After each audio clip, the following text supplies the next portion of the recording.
in Samsung Mobile, if you have stuck on any launcher theme, then how will you go back to your original theme? In this video I am going to tell you quickly.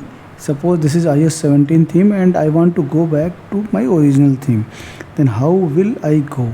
I am going to cover. If you like the video, please consider to subscribe this channel. So first what I will find the setting, and here I will go and find apps, and in apps choose default apps, and here one home app is there. Here see launcher iOS 17 or any theme you have selected will come here, and just select your original or where you want to go, and now see this theme has been changed. So this is how you have to shift from one theme to another theme. You in Samsung Mobile, how we will quit any launcher theme. So this is what I wanted to tell you in this video. If you like the channel, please consider to subscribe it. That's all. Thank you very much.